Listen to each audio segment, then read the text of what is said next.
اچھا، تو بسنت کا ماحول تھا، لمبی چھٹیاں بھی تھیں، اور جب سب پتنگ بازی کی تیاریوں میں تھے، پاکستان کی معیشت میں دو بالکل الگ کہانیاں چل رہی تھیں۔ جی بالکل۔ ایک کہانی تو وہ تھی جو سب کی زبان پر تھی، مہنگائی، غیر یقینی صورتحال اور سٹاک مارکیٹ کی ایک بہت بڑی گراوٹ۔ اور دوسری کہانی؟ دوسری کہانی بند دروازوں کے پیچھے ہو رہی تھی، بڑے بڑے فیصلے جو مستقبل پر گہرے اعتماد کو ظاہر کر رہے تھے۔ تو آج ہم ان دونوں کہانیوں کو جوڑ کر دیکھنے کی کوشش کریں گے۔ اور اس کی شروعات ہوتی ہے اسٹیٹ بینک کے ایک فیصلے سے۔ انہوں نے شرح سود کو 10.5% پر ہی رکھا، جس نے سب کو حیران کر دیا، ہے نا؟ مطلب مارکیٹ تو کمی کی توقع کر رہی تھی۔ بالکل، سب کمی کی توقع کر رہے تھے۔ تو سوال یہ ہے کہ ایسا کیوں ہوا؟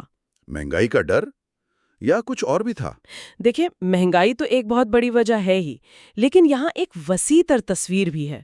اسی ہفتے فیڈرل آئینی عدالت نے سپر ٹیکس کو بھی تو قانونی قرار دیا۔ اچھا، بڑی کمپنیوں پر جو اضافی ٹیکس لگا تھا اس کو برقرار رکھا؟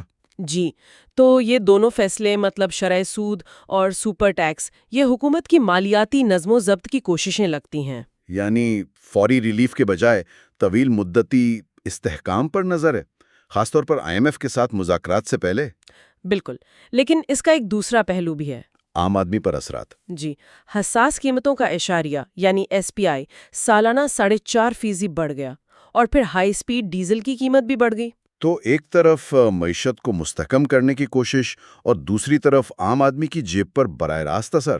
صحیح، اور یہی دباؤ ہمیں سٹاک مارکیٹ میں بہت ڈرامٹک انداز میں نظر آیا۔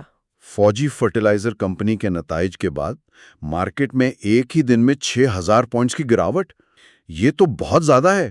کیا ہوا تھا ایسا؟ یہ حالیہ تاریخ کی سب سے بڑی گراوٹوں میں سے ایک تھی۔ اس نے نہ صرف سرمایہ کاروں کا اعتماد ہلایا، بلکہ یہ بھی دکھایا کہ مارکیٹ کچھ بڑے کھلاڑیوں پر کتنا انحصار کرتی ہے۔ مطلب ایک بڑی کمپنی کے نتائج نے پورے بازار کو ہلا کر رکھ دیا۔ جی، اور اس میں صرف مقامی مسائل نہیں تھے، عالمی خدشات بھی تھے، جیسے ایران پر ممکنہ حملے کا ڈر اور تیل کی بڑھتی قیمتیں۔ تو یہاں سے وہ دوسری کہانی شروع ہوتی ہے جس کا آپ نے ذکر کیا تھا، ایک طرف یہ گھبراہٹ اور دوسری طرف۔ یہیں پر تو بات سب سے دلچسپ ہو جاتی ہے۔ دیکھیں، جس وقت چھوٹے سرمایہ کار گھبرا کر اپنی پوزیشنز بیچ رہے تھے، اسی ماحول میں بڑے سودے ہو رہے تھے۔ کون سے سودے؟ فوجی سیمنٹ اور کوٹادو پاور کمپنی مل کر اٹک سیمنٹ میں 84% سے زیادہ حصہ خرید رہی تھیں۔ اربوں روپے کا سودا۔ کمال ہے، مطلب ایک طرف خوف اور دوسری طرف موقع کی تلاش۔ بالکل، یہ مارکیٹ کی نفسیات کی بہترین مثال ہے۔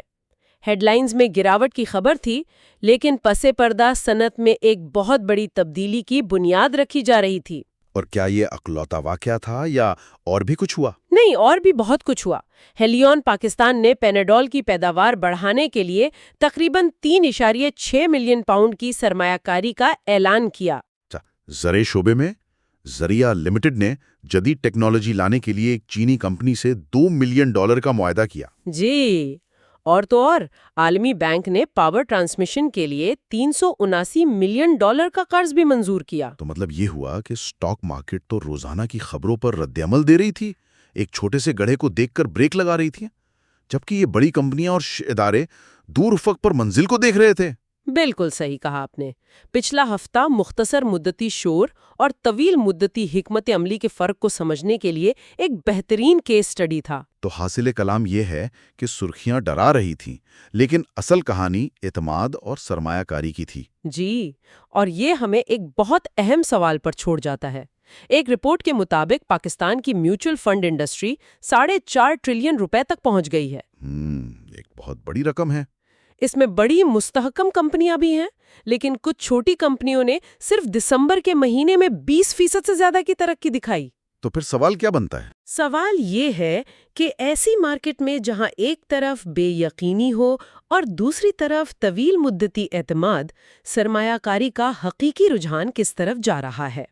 کیا یہ بڑے اور محفوظ اداروں کی طرف ہے، یا ان نئے اور تیزی سے ترقی کرنے والے کھلاڑیوں کی طرف جو زیادہ خطرہ مول لے رہے ہیں؟